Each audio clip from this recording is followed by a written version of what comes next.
नमस्कार, आप सभी का स्वागत करता हूं अपने YouTube चैनल सुरेंद्र सिंह बोरा में। साथियों, आप लोगों के लगातार कमेंट आ रहे थे, मैसेज आ रहे थे कि ब्रिज कोर्स की सुनवाई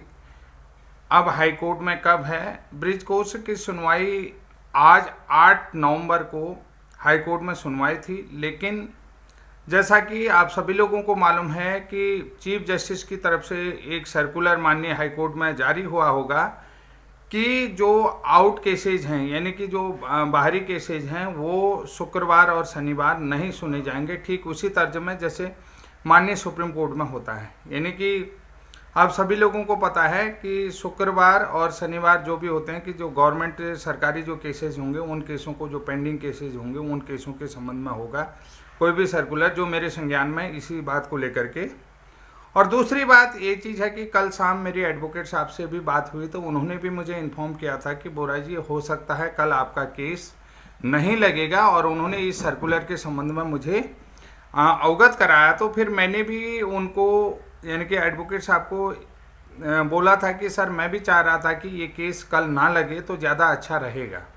इसका एक कारण ये भी था, कुछ जो है कि जो महत्वपूर्ण बातें थी वो हमारे काउंटर एफिडेविट में आई हैं। उन काउंटर एफिडेविट में वो महत्वपूर्ण बातें हैं जो आने वाले एनआईवर्स डीएलएड की जो सुनवाई है 12 नवंबर को, उस सुनवाई में अगर वो क्लियर हो जाएंगे तो हमारे लिए वो बेनिफिशियल हैं।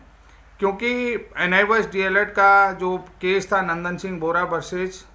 स्टेट ऑफ उत्तराखंड, साथ में आप लोगों को ये भी बता देता हूँ कि सुप्रीम कोर्ट में एक केस था नंदन सिंह बोरा वर्सेज जयवीर सिंह वाला स्टेट ऑफ उत्तराखंड, उस केस का भी इसमें संदर्भ दिया गया था। इन दोनों महत्वपूर्ण पॉइंटों को लेकर के भी मैंने थोड़ा सा एडवोकेट साहब से अपनी तरफ से कहा था कि सर, मैं भी चाह रहा हूँ कि ये केस अगर 12 तारीख के बाद लगेगा तो ज़्यादा अच्छा रहेगा, क्योंकि इसमें कुछ चीज़ें हमारे लिए। तो उन्होंने मेरे से सवाल किया, ऐसा आप क्यों चाह रहे हैं? तो मैंने कहा कि सर, कुछ कि एनआईवर्स डीएलएड की माननीय सुप्रीम कोर्ट में सुनवाई है, तो वहाँ पर कुछ महत्वपूर्ण बिंदु जो है कि क्लियर हो जाएंगे, जैसा कि हमारे काउंटर एफिडेविट में हैं। तो काउंटर एफिडेविट में हम उन तथ्यों को बहुत अच्छी तरीके से फिर रख सकते हैं, ताकि बहुत चीज़ें हमारे फेवर में आ सकती हैं। यानी कि यहाँ पर बहुत सारी चीज़ें हमारे फेवर में होंगी। तो मैंने भी रिक्वेस्ट किया था, बहुत सारे साथी जो है कि मेरे इस डिसीजन से नाराज़ भी होंगे, लेकिन मैं आप लोगों को ये बता देता हूँ, नाराज़ होने वाली बात नहीं था, क्योंकि जो बाउंडेशन था वो माननीय चीफ जस्टिस की तरफ से जो सर्कुलर था, वो सर्कुलर के कारण ही आज हमारी हियरिंग नहीं हो पाई। तो मैंने फिर अपना तथ्य रखा, क्योंकि बाउंडेशन हमारा नहीं था। बाउंडेशन जो है कि ऑलरेडी जो है कि माननीय हाईकोर्ट नैनीताल में जो चीफ जस्टिस ने जो सर्कुलर जारी किया उसकी वजह से भी है। तो इस कारण से आप लोगों को परेशान होने की ज़रूरत नहीं है, क्योंकि कुछ महत्वपूर्ण सुनवाइयाँ माननीय सुप्रीम कोर्ट में भी चल रही हैं, तो जिनको लेकर के भी कुछ अपडेट आ सकते हैं। तो ये आपके लिए बहुत फ़ायदेमंद हो सकता है। और साथ में मैं आप लोगों को एक सूचना अपने वीडियो के माध्यम से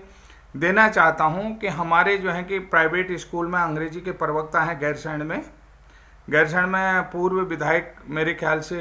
हैं, उनका विद्यालय है पूर्व विधायक जी का। तो उनके विद्यालय में इंग्लिश के प्रवक्ता हैं जो 45 एज कंप्लीट कर चुके हैं, लेकिन उनकी तरफ से जो अभी आयोग से प्रवक्ता की भर्ती निकली थी, उसमें जो है कि जो अधिकतम आयु सीमा पार कर चुके थे, उन अभ्यर्थियों की तरफ से याचिका लगाई गई थी। अधिकतम आयु सीमा पार करने को लेकर के वो केस जीत चुके हैं, और आज ही यानी कि 8 नवंबर को माननीय सुप्रीम कोर्ट के आदेश के बाद जो है कि आयोग की तरफ से आज जो है कि पोर्टल खोला जाएगा, वेबसाइट खोली जाएगी, और उन याचिकाओं को जो अंडर 45 है उनको पुनः जो है कि प्रवक्ता का आवेदन फार्म भरने का मौका मिलेगा। और जितनी भी जानकारियां आप लोगों को चाहिए कि किन किन लोगों को आवेदन भरने का मौका मिलेगा, ये बहुत अच्छी खबर है कि जो लोग अंडर 45 है, यानी कि 44 साल 11 महीने कुछ दिन है, यानी कि जिनकी 45 साल आयु नहीं है, जहाँ तक उनके लिए, क्योंकि अभी उन्होंने भेजा तो है, मैंने जानकारी पढ़ी नहीं। मैं उनका, सुरेंद्र जी का नंबर आप लोगों के साथ इस वीडियो में शेयर कर दूंगा, क्योंकि पूर्व के वीडियो में भी मैंने आप लोगों को शेयर किया था और बताया था कि जो प्रवक्ता की एज लिमिट को लेकर के जो क्रॉस कर चुके हैं, 42 साल की अधिकतम आयु सीमा पार कर चुके हैं, वे अभ्यर्थी राहत के लिए जो है कि प्रवक्ता का फार्म भर रहे हैं। तो ये महत्वपूर्ण वीडियो है और ये आप लोगों के लिए अच्छी खबर भी है। और जहाँ तक है कि उनका एक कहना ये भी है कि हम जो है कि हिमाचल वाली सेवा नियमावली को उत्तराखंड में भी लागू करेंगे, यानी कि एज फ्री 58 साल तक कंप्लीटली एज आप लोगों को सरकारी नौकरी के लिए मिले, जैसा कि हिमाचल का तर्ज है। हिमाचल में आप लोगों को मैं इसलिए भी बता रहा हूँ, बहुत सारे साथी इससे अवगत नहीं है,